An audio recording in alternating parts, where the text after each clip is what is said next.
Hari ini Komisi Pemilihan Umum membacakan hasil rekapitulasi manual dari pemilu 14 Februari lalu. Hitung manual KPU membutuhkan waktu sekitar 5 minggu. KPU telah selesai melakukan rekapitulasi suara pemilihan umum seluruh provinsi Indonesia dan luar negeri hari ini Rabu 20 Maret 2024. KPU sudah melakukan rekapitulasi nasional di 38 provinsi. Secara keseluruhan, suara terkumpul dalam Pilpres 2024 kali ini mencapai 163.555.929 suara. Pasangan Prabowo Gibran mengumpulkan suara 58,6% dari suara sah, sekitar 96,2 juta suara. Sementara pasangan Anies Mohaimin memperoleh suara 24,9% dari suara sah, sekitar 40,9 juta suara. Dan pasangan Ganjar Mahfud mengumpulkan 16,5% dari suara sah, sekitar 27 juta suara.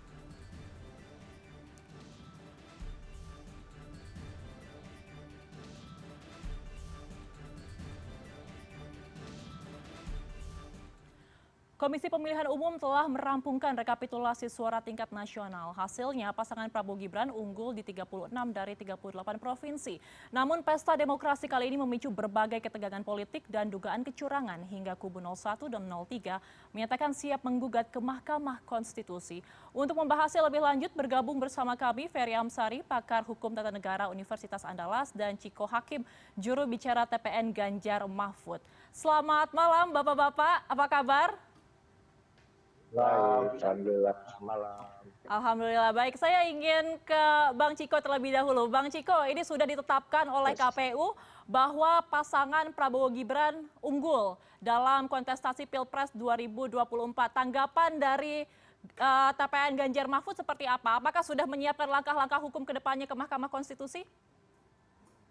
Kita sudah menyiapkan langkah-langkah hukum untuk ke Mahkamah Konstitusi jauh dari sebelum apa yang menjadi penetapan hari ini.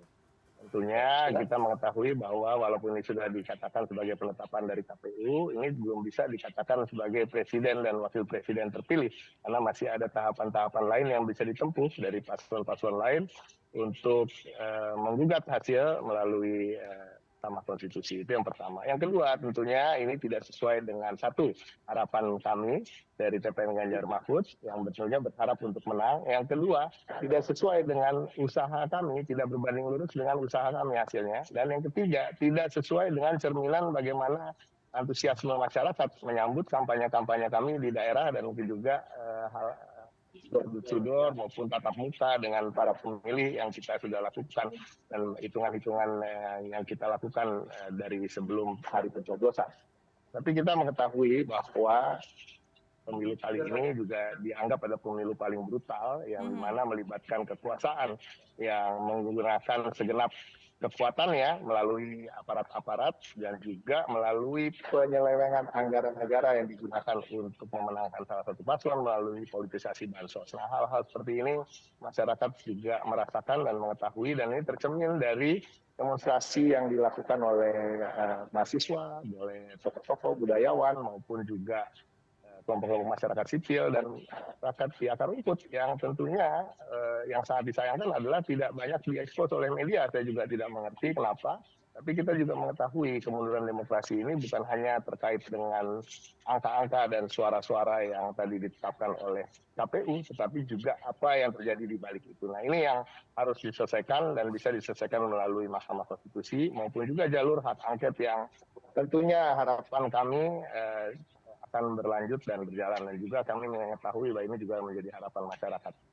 Baik, saya ingin ke Uda Ferry. Uda Ferry, sepertinya kubu 03 dan juga 01 sudah siap untuk melanjutkan langkah hukum gugatan ke MK. Tapi sebelum itu saya ingin Anda mengomentari tadi untuk bagaimana penetapan pemilu di 2024 sendiri sempat ada jeda yang dilakukan oleh Ketua KPU. Anda melihatnya seperti apa? Kenapa sampai saat-saat terakhir ini KPU sampai masih menimbulkan tanda tanya di masyarakat?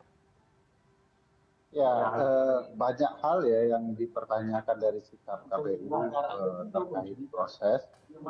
Bahkan kan banyak sekali ketidakpastian yang muncul ya, dari peraturan yang tidak pasti, syarat yang tidak jelas, untuk manual berjenjang yang tidak juga pasti, dan tadi tiba-tiba berhenti dalam ketidakpastian. Bahkan ketika kembali tidak dijelaskan persis apa yang sesungguhnya terjadi. Jadi banyak sekali ketidakpastian, padahal prinsip penyelenggaraan pemilu pasal 3 Undang-Undang Pemilu mengatakan harus ada berkepastian. Nah, mereka saja menyelenggarakan hal-hal itu tanpa kepastian. Nah, ini jadi problematika serius ya.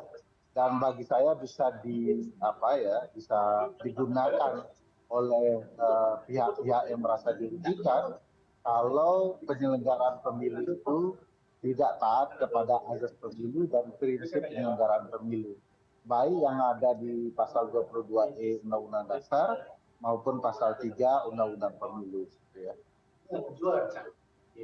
Baik, ada beberapa hal ketidakpastian. Tadi juga Bang Ciko sempat menyebutkan masalah bansos dan beberapa masalah di Mahkamah Konstitusi lainnya. Tapi masih membicarakan mengenai bagaimana hasil dari penetapan rekapitulasi suara pemilu. Bang Ciko, kalau Anda melihat perolehan di Pileg, PDIP ini mendapat nomor urut 1 ya, lebih dari 16%. Tapi melihat bahwa Ganjar Mahfud ini bahkan tidak unggul di satu pun provinsi di Indonesia dan meraih suara paling bontot seperti itu. Anda melihatnya apa yang salah dari sini? Yang salah yaitu tadi penyelenggaraan pemilu secara keseluruhan. Apakah ini adalah pemilu yang bebas, jujur, dan adil, betul-betul diselenggarakan tanpa ada campur tangan penguasa atau aparat-aparat yang dikerahkan untuk memenangkan salah satu paslon, dan ini yang menjadi pertanyaan yang harus dijawab. Dan jawaban-jawaban ini akan bisa didapatkan dari ruang-ruang yang diberikan oleh sistem demokrasi kita, salah satunya melalui Mahkamah Konstitusi dan juga kemungkinan digulirkannya hak angket. Nah, harapan kami, kita juga berbicara soal pemilu tidak ansih berbicara soal angka-angka saja. Kita juga tidak bicara soal pemenuhan syarat-syarat administratif saja pada tanda kutip. Karena di negeri kita ini kan ini semua yang sekarang sedang digencarkan, seakan-akan semua sudah memenuhi persyaratan administratif, semuanya sudah sesuai dengan prosedur-prosedur, dan semua prosedur dan tahapan sudah dilalui. Tetapi yang kita harus juga bicarakan tentunya apa yang terjadi di balik penetapan-penetapan yang menjadi keputusan-keputusan dari prosedur-prosedur tersebut. Apakah ada politisasi bansos satu, apakah ada tekanan-tekanan, apakah ada ancaman-ancaman kriminalisasi terhadap tokoh-tokoh politik untuk kemudian mendukung salah satu paslon sehingga memenuhi persyaratan dan lain-lain. Ini yang tentunya menjadi pertanyaan besar, dan demokrasi kita tadi saya disapa oleh Bang Ferry, apa kabar, sehat nggak? Sehat ya kan. Bang Ferry juga mengatakan yang tidak sehat adalah demokrasi kita. Nah, inilah menjadi cerminan dari hari-hari ini, dan kita mengetahui Pak Jokowi juga sudah mengerahkan aparat, dan waktu itu saya mengutip beliau ya untuk mengatakan kepada Polri dan TNI untuk istilahnya membersihkan residu-residu pemilu. Wah, ini kita melihat apakah ini bagian dari 100 orang demonstran yang ditangkap kemarin gitu, melakukan demonstrasi. Nah, ini yang menjadi kemunduran dari demokrasi kita secara keseluruhan. Ini harus terus disuarakan sehingga ke depan tidak terjadi lagi hal-hal seperti ini, dan semoga pemilu yang berikutnya menjadi pemilu yang lebih baik. Oke, bansos, kemudian tekanan, ancaman, dan juga netralitas ini menjadi kata-kata yang sangat sering diperbincangkan di pemilu 2024. Udah Ferry, kalau kita lihat sepertinya ini adalah hal-hal yang membuat kubu 01 dan juga 03 mantap untuk bisa melakukan gugatan ke MK. Tapi sebenarnya kalau misalkan memang gugatan ke MK ini dilakukan, apakah ada kemungkinan untuk menggagalkan hasil pemilu dan juga kemenangan dari paslon 02? Ya, sederhananya tugas konstitusional Mahkamah Konstitusi itu adalah mengubah hasil kalau terbukti itu curang. Jadi kalau dilihat aspek sejarah ya, memang sedari 2004 MK belum melakukan perubahan apapun dari hasil pemilu. Tapi bukan tidak mungkin terjadi kali ini di 2024. Karena memang bagi saya sangat vulgar, bahkan jangankan kubu 01, 03, calon presiden dari 02 pun mengakui bahwa pemilu kita ini messy, kacau, berantakan, dan berbiaya tinggi, lalu melelahkan firing. Kan ini butuh dibuktikan, apalagi kalau seluruh kubu menyatakan pemilu ini kacau. Kalau pemilunya kacau, tentu hasilnya juga kacau. Jadi sebenarnya semua pihak sudah merasakan kekacauan ini, tinggal kemudian mau secara legal, secara konstitusional, membuka apa yang terjadi, dan memastikan bahwa kekacauan ini memang terjadi dan kemudian kecurangan harus diperbaiki, dalam bentuk apakah pemilu ulang atau diskualifikasi orang-orang atau calon-calon yang memang dianggap tidak layak. Saya pikir apa yang terjadi di Papua dengan keberadaan anak presiden yang masuk di tengah jalan, sudah pasti itu kekacauan tersendiri, ketidakpastian yang muncul, unprofessional conduct dalam berbagai hal, berbagai pihak, yang menurut saya perlu diperbaiki. Jadi kalau ini pertama kali terjadi, ada calon presiden yang dinyatakan menang sementara, malah dia yang menyatakan kekacauan itu. Jadi bagi saya menarik kalau ada orang yang kemudian seperti Prabowo untuk ditanyakan di dalam sidang MK kah, dalam hak angket kah, apa yang mendasari dia menyebutkan pemilu ini kacau, dan di mana saja kekacauan itu. Baik. Ini jadi kesempatan untuk mendalilkan bahwa Oke, kita juga akan bertanya-tanya, publik akan ingin sangat melihat bagaimana sebenarnya hasil dari gugatan MK, dan juga salah satunya yang juga menjadi pertanyaan adalah tentang hak angket ya. Kita akan bahas usai jeda. Pemirsa jangan kemana-mana, tetap bersama kami di CNN Indonesia Breaking News.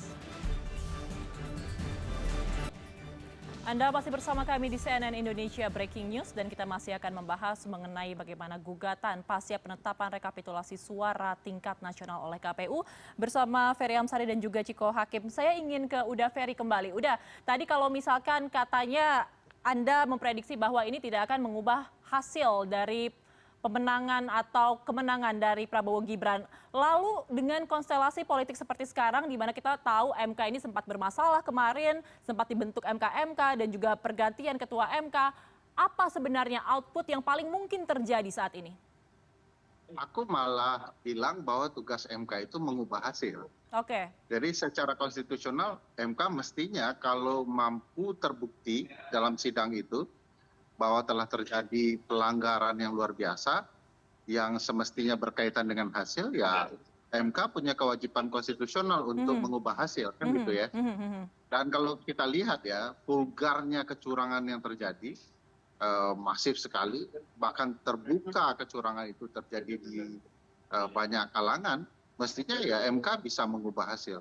Contoh ya, dalam penelitian kita soal gentong babi yang tersebar di berbagai provinsi, itu menunjukkan dampak dan pengaruh gentong babi atau insentif dana bantuan negara untuk mempengaruhi pilihan orang, berkaitan dengan hasil penelitian Litbang Kompas yang menyebutkan ada 51 juta suara yang memilih karena bansos atau gentong babi. Ini artinya sudah ada angka yang luar biasa yang merupakan ketidaksahan kemenangan dari Prabowo yang bisa digunakan untuk mengubah hasil. Nah, tinggal masing-masing pihak betul-betul membongkar kecurangan itu di sidang Mahkamah Konstitusi. Itu sebabnya diriku itu termasuk yang meyakini kalau hak angket terlibat, gitu ya, ini akan membantu membongkar kecurangan. Sebab proses penyelidikan di DPR itu akan menggali kecurangan-kecurangan apa saja yang terjadi. Sehingga nantinya bisa digunakan alat bukti yang ada di penyelidikan hak angket untuk dipakai di proses persidangan di Mahkamah Konstitusi. Sayang jujur saja, tidak hanya partai Mas Ciko ya, partai-partai lain di kubu pemerintah terlalu lamban di proses ini. Padahal kejahatannya itu di pelupuk mata gitu ya. Bagi saya ini cukup disayangkan secara politik. Tapi mudah-mudahan teman-teman ini betul-betul siap menghadapi di pemilu.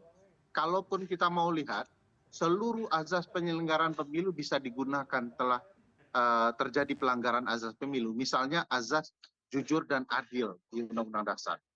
Ini banyak sekali yang tidak jujur dan tidak adil gitu ya.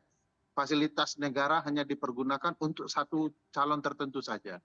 Prinsip penyelenggaraan juga aut-autan ya, profesionalitas tidak terjadi, Sirekap misalnya ya, peraturan KPU efektif dan efisien juga tidak terjadi, apa yang digunakan di dalam Sirekap ternyata tidak efektif, tidak efisien, keterbukaan tidak terjadi, banyak sekali yang ditutup-tutupi, tiba-tiba grafis persentase keterpilihan para pasangan calon presiden tidak ditampilkan, lalu kita mau mengatakan bahwa ini sudah sebuah kejujuran ya. Saya tidak yakin kita bisa berani membohongi hati nurani kita bahwa ini adalah sebuah proses yang jujur dan adil.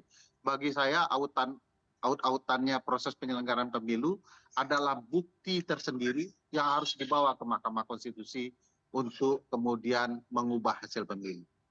Baik, ada beberapa hal yang memang harus dibahas lebih lanjut mengenai bagaimana proses penghitungan suara kali ini. Saya ingin ke Bang Ciko. Bang Ciko, tadi partai Anda disebut udah very cukup lamban untuk menangani bagaimana kecurangan yang terjadi di pelupuk mata.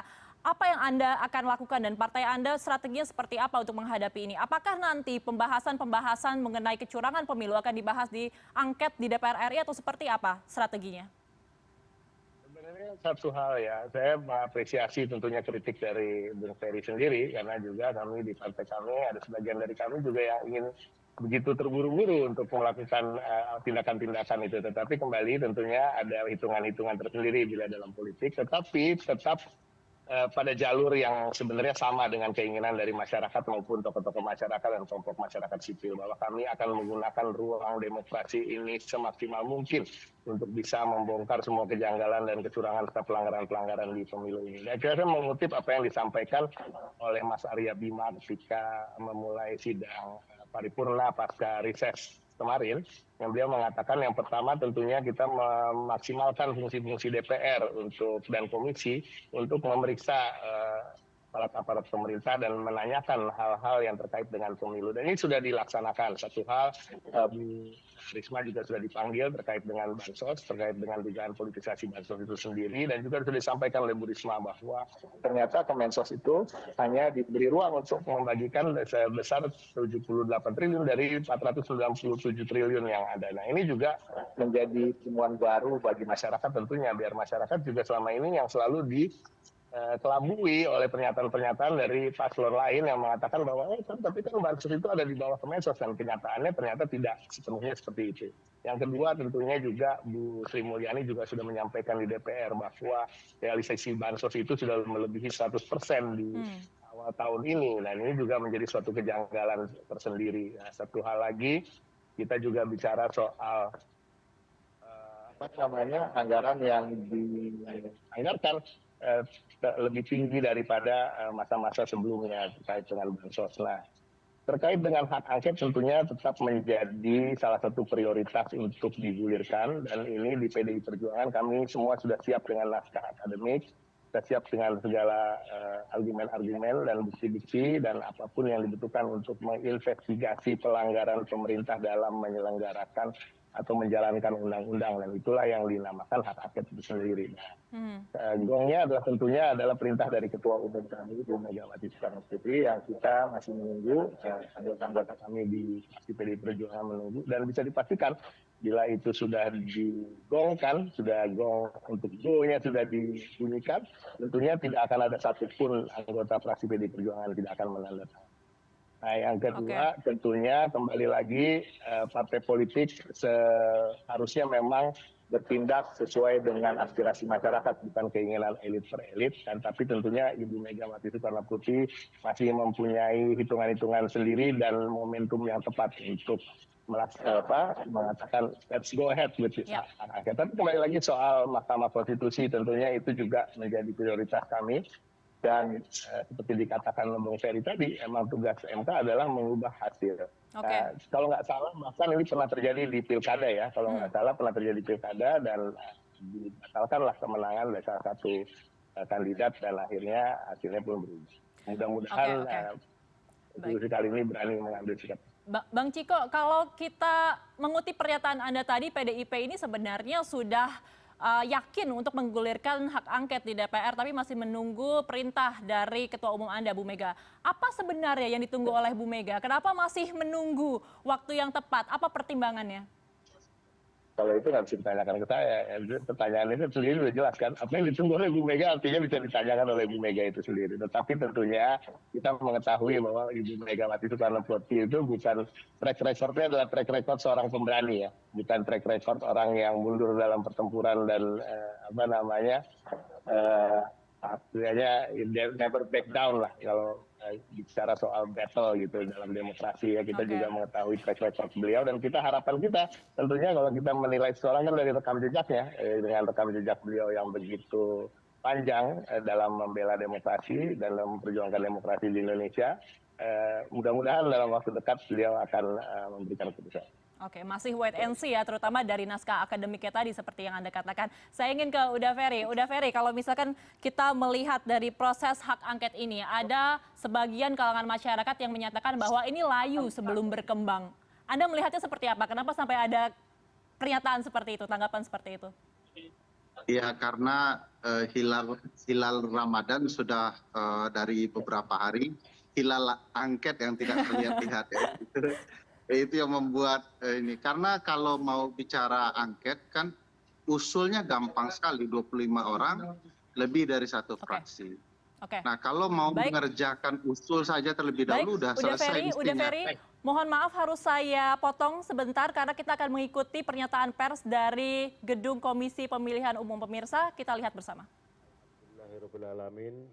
Dengan penuh rasa syukur KPU telah menetapkan hasil pemilu serentak 2024, yaitu pemilu presiden dan wakil presiden, pemilu anggota DPR, pemilu anggota DPD, pemilu anggota DPRD provinsi dan DPRD kabupaten kota, yang tadi kita bersama-sama menyaksikan, yang kita tetapkan pada hari ini Rabu 20 Maret 2024 pada jam 22.19 waktu Indonesia bagian Barat. Pada kesempatan ini sekali lagi kami tentu sekali lagi bersyukur tiada henti karena segala proses tahapan pemilu 2024 mulai dari pembentukan penyelenggara pemilu di dalam negeri, baik itu KPU provinsi, kabupaten kota, badan ad hoc, PPK di tingkat kecamatan, PPS di tingkat desa kelurahan, KPPS, Pantarlih, dan juga pembentukan penyelenggara pemilu di luar negeri, teman-teman PPLN, Pantarlih, petugas pemutakhiran daftar pemilih di luar negeri. Demikian juga KPPS di luar negeri, mulai dari pembentukan itu sampai bekerja pemutakhiran data pemilih, menyiapkan logistik sampai dengan kegiatan pemungutan suara, baik di dalam negeri maupun di luar negeri. Ini bukan pekerjaan yang mudah, pekerjaan yang berat, dan kami ucapkan terima kasih atas kerja keras dan kerjasama teman-teman penyelenggara pemilu di semua tingkatan, baik di dalam negeri maupun di luar negeri. Tentu saja dengan segala kekurangan dan kelebihannya, dan tentu saja dengan segala macam dinamikanya. Kami juga mengucapkan terima kasih kepada semua peserta pemilu, baik peserta pemilu presiden, wakil presiden, pemilu DPR, yaitu partai politik, dan juga pemilu DPD. Kami ucapkan terima kasih atas kerjasama, dukungan dalam penyelenggaraan pemilu 2024. Kami mengucapkan terima kasih kepada pemerintah Republik Indonesia beserta jajarannya, dan juga DPR yang kita sama-sama tahu telah memberikan dukungan terutama untuk pembiayaan atau anggaran penyelenggaraan pemilu, dan juga dukungan-dukungan ketika KPU melakukan rapat dengar pendapat untuk pembentukan peraturan-peraturan KPU dalam penyelenggaraan pemilu 2024 ini. Tentu saja situasi penyelenggaraan pemilu juga harus didukung supaya aman. Karena itu kami ucapkan terima kasih kepada Kepolisian Republik Indonesia, kepada Tentara Nasional Indonesia, dan seluruh lembaga kementerian di pemerintahan yang memberikan dukungan, termasuk juga pemerintah daerah di tingkat provinsi maupun kabupaten kota. Yang juga patut kita syukuri adalah rencana penyelenggaraan pemilu dalam arti hari pemungutan suara di dalam negeri yang direncanakan hari Rabu 14 Februari 2024, alhamdulillah dapat terselenggara dengan baik. Walaupun saya kira kita juga tahu semua dan sudah kita sampaikan, ada juga yang kebetulan pada hari itu hujannya deras dan kemudian kena genangan air, yang kemudian kita lakukan pemungutan suara lanjutan. Dan juga di beberapa tempat juga ada hal-hal yang menjadikan pemungutan suara mungkin berjalan tidak nyaman. Tentu kami mohon maaf kepada seluruh rakyat Indonesia, pemilih Indonesia, yang merasa layanan kami KPU beserta jajaran sampai di tingkat TPS kurang memadai atau kurang layak. Namun demikian kami sudah mencoba berikhtiar sekuat mungkin untuk memberikan layanan terbaik dalam kegiatan pemilu 2024 ini. Dan kita tahu, kita memahami di semua tingkatan jenjang rekapitulasi termasuk di tingkat nasional ada peserta pemilu yang menyampaikan catatan-catatan, menyampaikan kritik dan juga menyampaikan catatan keberatan terhadap hasil pemilu di daerah-daerah tertentu yang bisa jadi itu menjadi bagian dari potensi untuk dilakukan sengketa hasil pemilu ke Mahkamah Konstitusi.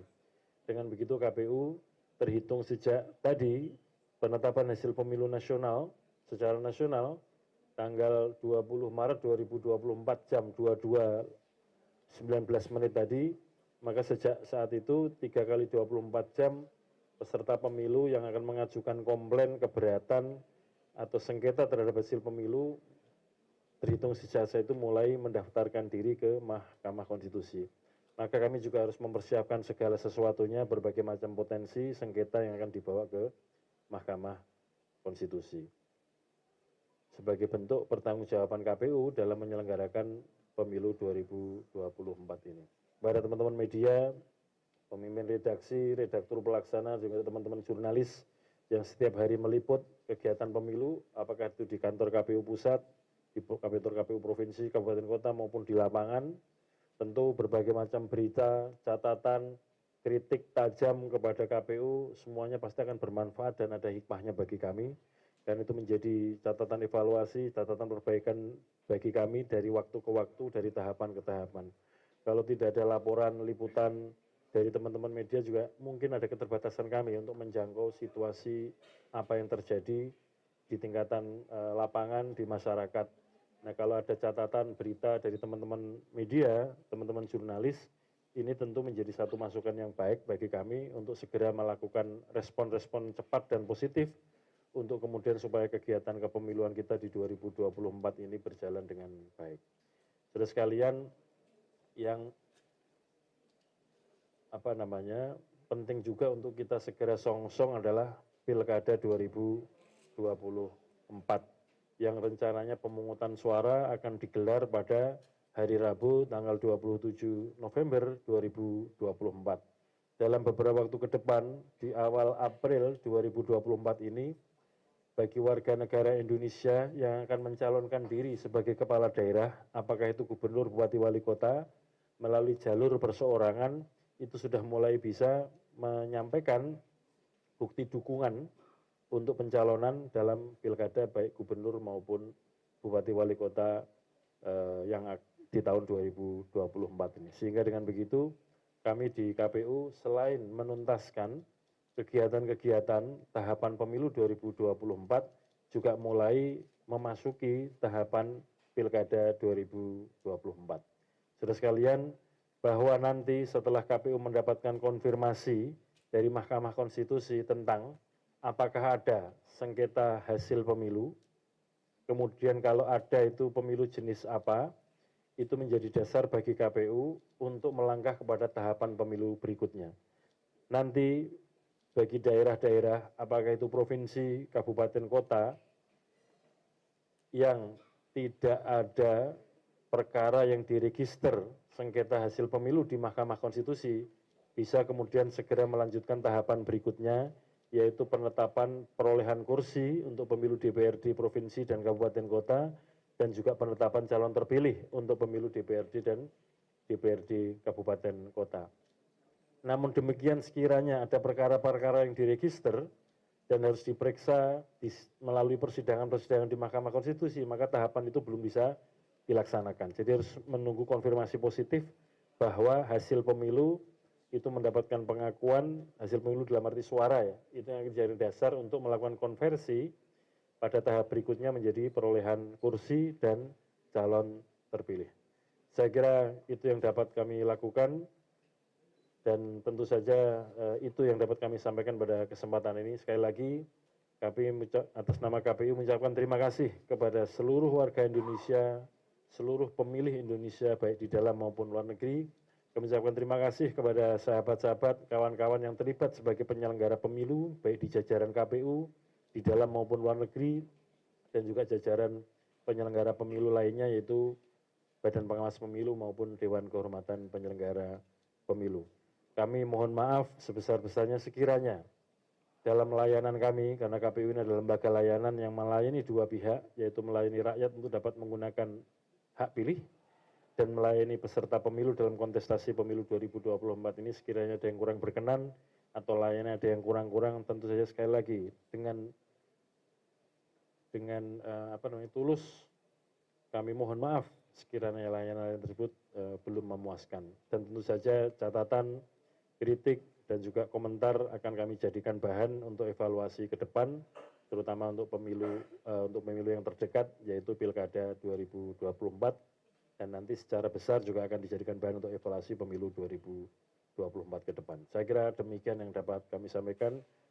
Sekali lagi terima kasih kepada teman-teman jurnalis yang setia, sabar menunggu informasi, konfirmasi dari KPU tentang penyelenggaraan pemilu. Saya kira demikian. Assalamualaikum warahmatullahi wabarakatuh. Baru saja Anda menyaksikan konferensi pers dari Ketua KPU Hasyim Asyari yang menyatakan terima kasih dan akan mengevaluasi jalannya pemilu 2024 serta akan melihat bagaimana rangkaian atau bagaimana jalannya sengketa pemilu pasca penetapan rekapitulasi suara yang baru saja diumumkan. Kita akan melanjutkan dialog kita bersama Ferry Amsari dan juga Ciko Hakim. Saya ingin ke Uda Ferry kembali. Uda Ferry tadi sempat terpotong, kita lanjutkan lagi bagaimana harapan dari masyarakat juga parpol untuk melaksanakan hak angket di DPR. Ya, kita kan menunggu hilalnya hak angket itu dan itu mudah sekali. Usulnya cuma 25 dan ditandatangani lebih dari satu fraksi. Dan harus diingat, ini bukan naskah akademik istilahnya, tapi tertulis usulan itu dengan materi yang mau diangket. Jadi bukan naskah akademik seperti pembentukan undang-undang. Saya agak khawatir dengan istilah teman-teman PDIP dan yang lain ya, pakai naskah akademik artinya ratusan halaman. Jangan-jangan ini bukan sekedar hak angket tapi sudah hak menyatakan pendapat kan. Jadi lebih berat lagi. Tapi mudah-mudahan tujuan hak angket ini untuk membantu mengungkap proses penyelenggaraan pemilu. Jadi teman-teman DPR yang secara politik menggunakan hak menyelidiki ini untuk satu persatu membongkar hal-hal yang janggal terjadi, misalnya soal cawe-cawe, penggunaan data intelijen, penempatan PJ gubernur, penekanan terhadap kepala desa, kenapa kemudian ada pihak-pihak presiden yang terlibat secara langsung dalam kampanye kepada capres-capres tertentu. Nah itu yang mau diungkap dan mudah-mudahan ada fakta-fakta baru yang bisa membongkar proses penyelenggaraan pemilu ini penuh kecurangan. Dan itu akan sangat berpengaruh ke MK. Karena apapun yang terjadi di hak angket didengar oleh publik dan keterangan yang terjadi di dalam ruang persidangan angket itu dapat digunakan sebagai alat bukti tambahan ke Mahkamah Konstitusi. Baik, fakta-fakta baru dan juga transparansi kecurangan itu yang ingin diungkapkan dari hak angket. Saya ingin ke Bang Ciko terakhir. Bang Ciko mungkin singkat saja karena waktu.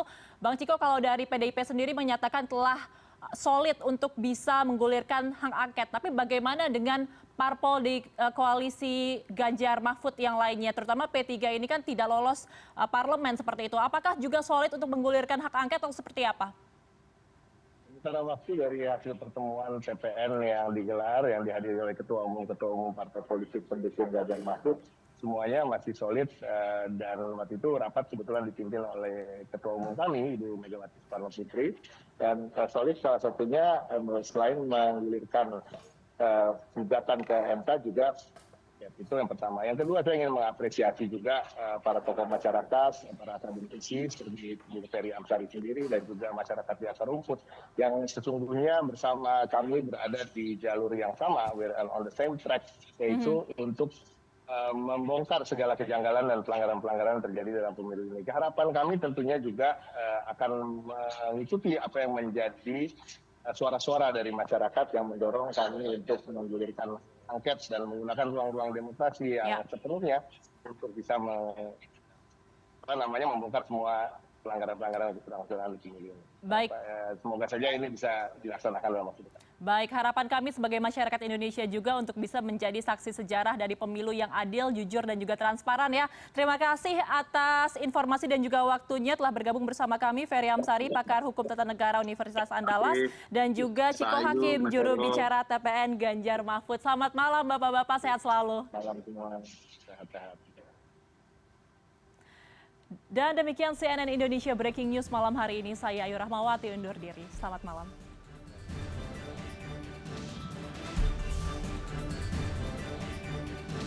CNN Indonesia Breaking News.